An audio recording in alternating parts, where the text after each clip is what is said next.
Agatha grabbed the tattoos, but her prince didn't move. He was still watching Japath, stalking right at them. Tattoos gripped Agatha's palm. "Whatever you do, don't let go of my hand." Her prince faced the snake dead on. Tattoos had no weapon. He had no defense. Whatever his plan to beat Japath, it couldn't work. Tattoos felt her resisting. "Trust me, Agatha." Agatha knew she could. This was Arthur's test, to trust his son with her life. But she couldn't. Not like this.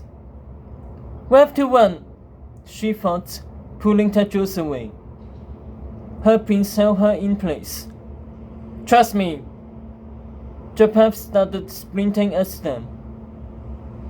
"He'll kill us, Tattoos," Agatha cried. "We have no move to make." "Except this one," said her prince. Tattoos pulled something from his coat. Agatha anticipated a dagger, a sword.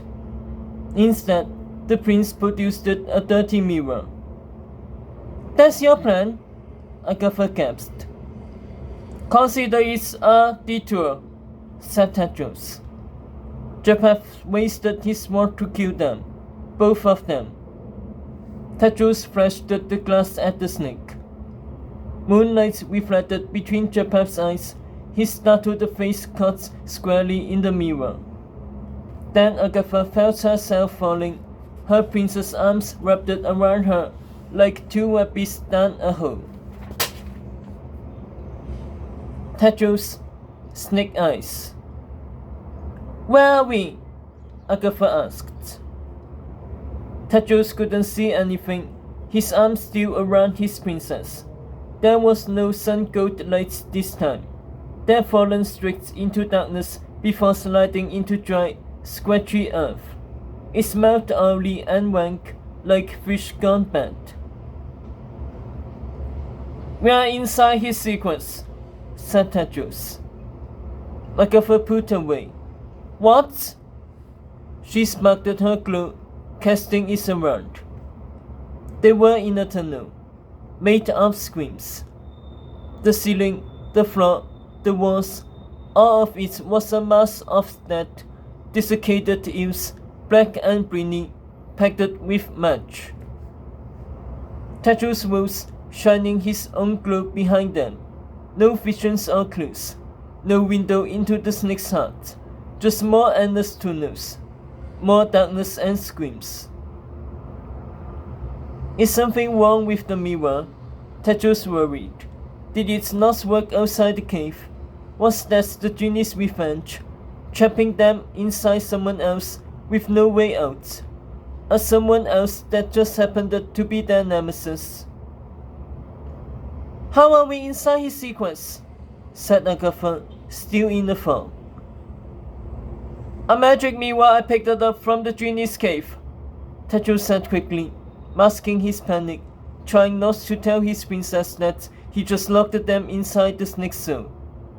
"Supposed to show you a person's greatest secrets, things they want to hide." "Supposed to?" Agatha said, eyes narrowing.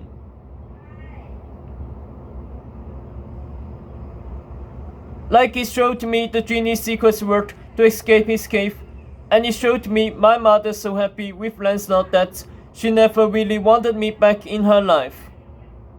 Tattoos rambled. "Explains a lot, actually." "But where are his secrets then?" Agatha pressed. "According to you, we are supposed to be seeing the snakes, but there's nothing here." Tattoos swallowed. "Right. So how do we get out?" Not sure." Agatha waited for him to say something else. He didn't.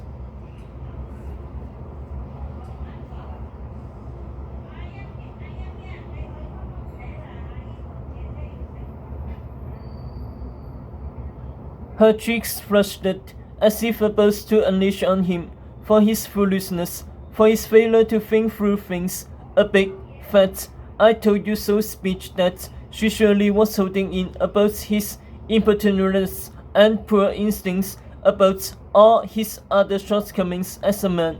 The same speech Tedros had waited so tensely for his dad to give him before he died.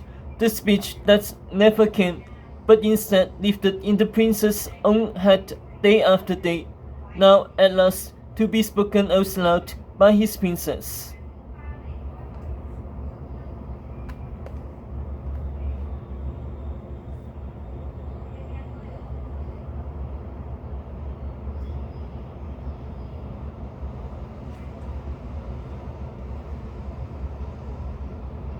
Instead, Agatha smiled at him. "Still alive, aren't we?" Tedros was the third length around the cave. "How did you see your mother's secrets?" she asked. "They were just there, clear as day." Her gaze fixed past him. "What's that?" Somewhere at the end of the darkness, a tiny green light beamed. Agatha moved towards it, but Tedros cut her off. "Stay behind me." His princess hesitated, then followed. Tedros could hear her holding her breath. If there was one thing about Agatha, she really didn't like being led. "The others!" she panicked. "They're still up here."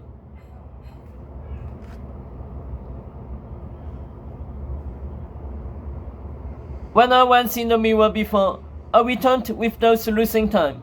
The same way time stops in the Celestium. Which means our friends are safe as long as we're here." Speaking of which, Japheth looked like he had been boarded to a pub. "You're doing?" "Sophie's. He tried to kill me," and she screamed.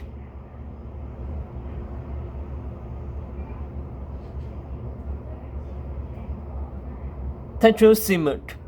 That Japheth tried to kill Agatha and he wasn't there to save her, leaving Sophie to do the job. He fostered a light tone. "Vintage move. Not surprised that she still had it in her. Once a witch, always a witch. Wonder what would happen if we went inside Sophie's secrets. Better not. Might find out she's still in love with me."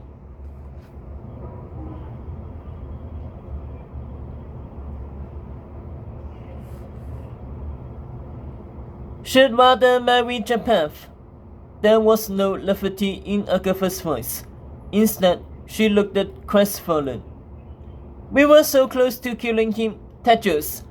To all of this being over."